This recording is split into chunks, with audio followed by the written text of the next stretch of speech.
Hey there hunters! Silksong has been out for just under a week and it still feels totally unreal to be actually playing it. I put together a few basic and some advanced tips to make your journey through Farloom a bit more comfortable. So if you learned something new, be sure to comment bug for a heart and don't forget to like and subscribe for more Ezlilyy. Also, this video will have minimal spoilers showing only the starting areas and a few early bosses. As the day has passed, I've sunk about 25 hours into Silksong so far and my first little tips video did pretty well, so it's only right that I make another. The world of Farloom really opens up once you get all the basic upgrades, so sit back and relax while I show you 13 ways to make Silksong easy. We start with the best pro tip. In the early game, you'll constantly find your pockets empty, either because you found a merchant or you fell into spikes on your way back to the boss. Once you find a new merchant, consider farming for a bit to completely buy them out.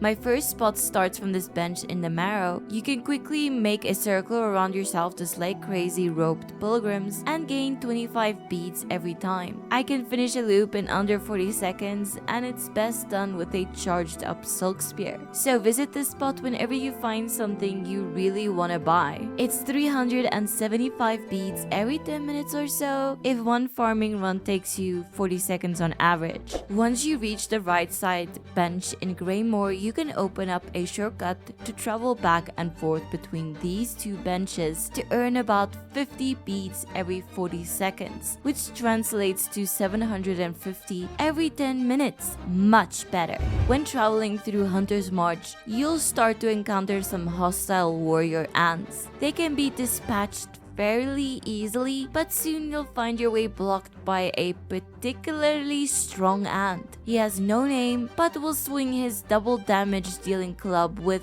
terrifying speed. At this point, the fight will be borderline impossible if you haven't found the dash yet. From the closest bench, head down as far right as you can. Here you will find the area map, along with the elusive dash ability. This will also give you the power to run, making those tough runbacks a thing of the past. Some more tips for this boss is to get him to fight you under the lower ceiling, as he won't be doing a jumping attack at you here anymore. So get a hit or two in, run away, and repeat until he is a goner. Some enemies will summon little minions to make your life a living hell. It's hard enough dodging without more enemies demanding your attention. Usually you would try to kill them first so you can create some space and focus fully on the boss. But some of these big baddies actually attack indiscriminately. Bait their attacks and watch them slam their kin to the floor. It's quite satisfying to see and will buy you a bit more breathing room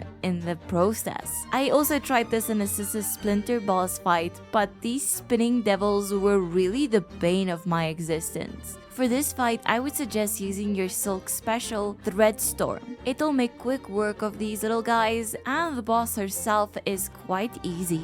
The world of Farloom is a hostile place, especially to one who can't take a lot of damage. More enemies than ever before can deal double damage, so your starting 5 mosques run out quickly after taking only 3 hits without healing. Even worse when you have 4 mosques and take 2 strong hits in quick succession. As you may have noticed, there are some moss shards scattered around. You'll need 4 to expand your health bar, so be sure to get them as soon as possible. Here is a quick guide to the first 4. You can buy one from the very first merchant pilgrim you find in Bone Bottom. From here you can head up the lift and exit to the top left. Fight or avoid the spitter and look for your next shard past a hidden wall to the right of the hole. Next, you'll need the floating ability. Start from the house in the far fields, then go down and left to find a jump boost puzzle. Towards the end, you'll find this suspicious looking loose explosive which will reveal another hidden shard. For number 4, reach the bench in Shellwood, then head up and left and make your way down and right as soon as you can. Here you'll need to show off your pogo skills to claim the lost shard. In Silksong, your weapon can take on different forms called called Crests. Each crest grants you different strengths and weaknesses. From the Reaper, which is slower and grants more silk regen per hit, to the Beast that sends you into a fury after healing. You'll also get slightly different attacks. The Reaper crest, for example, grants you a slow downward slash more similar to that of Hollow Knight. To find the Reaper crest, go to Greymoor. Keep going to the left of the Greymoor zone and enter the Chapel of the Reaper. The object that you need to interact with is at the topmost room in the chapel, just after you clear the Gauntlet section. There are many more to discover, and it can be smart to switch up your quests when getting stuck. The shell shards you collect have a limit of 400, and they are used to craft or repair your tools. This is also where you can equip your special silk attack. Each crest has 2 slots for your charms that give specific buffs or abilities. These stack well with the right crests, but there's so much more to say here. I'd rather leave it for a separate future video. Just another reason to buy out every shop you can find, and of course, slap everything.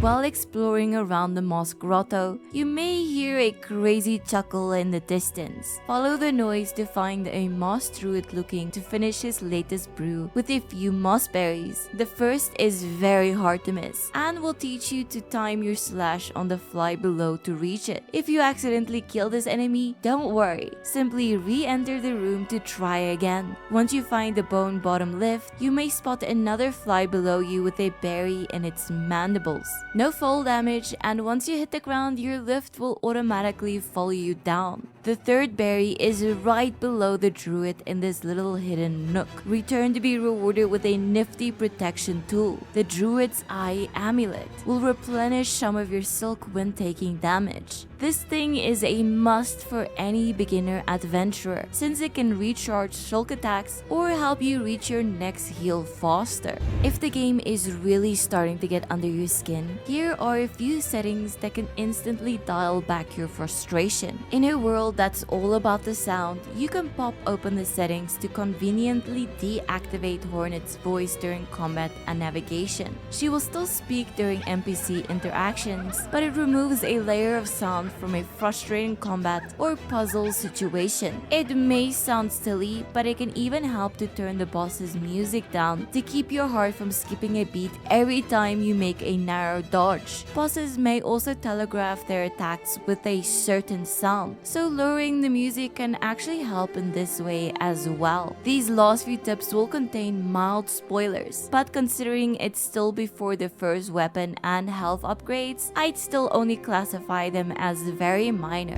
One of your very early quests will involve the flea caravan and their missing kin. After freeing a handful of fleas, you can return to finish the quest. But wait, you should fully explore Greymoor and beat the Moorwing first. Otherwise, the flea quest will skip him, and you will be unable to obtain his hunter's journal entry. This is a tough tip because it's basically to make the game easier just to beat this super difficult boss first. The flea skip will get pretty tempting after a while, so if progress is in the name of the game, return to the fleas and save your sanity. But if you really want to defeat the Moorwing, there is even a glitch you can use to make this boss fight super easy. Just start the boss fight and run to the platforms where you came from and fight it here, easy peasy. I love the change from the Ghost's Nail to Hornet's Needle. It handles like a totally new weapon, but can feel a little weak as you start to make some progress. The first needle upgrade is found in the town of Balhart after defeating the Widow boss. You can't miss it. Your needle must be able to handle the Widow fight at base level.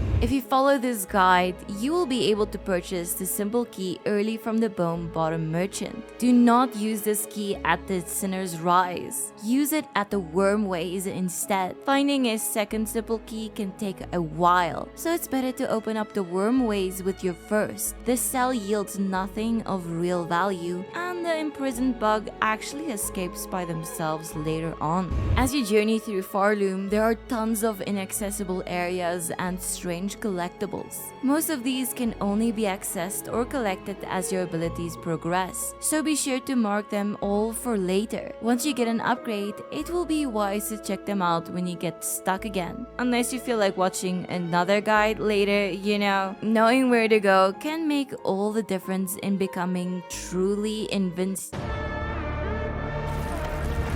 I saved the greatest tip for last. Remember to take a break if you're feeling too stuck to enjoy the game. Somehow, a battle feels much more doable after taking a step back and touching some grass. Grab some water or watch a video like this before scrapping together your courage and jumping back in. I hope you enjoyed 12 ways to make Silksong easy. I've had a lot of fun playing so far, and I hope these videos can help out any adventurer bugs stuck behind a skill check. Like and subscribe for more Ezlilyy, and I will see you in the next video. Bye bye!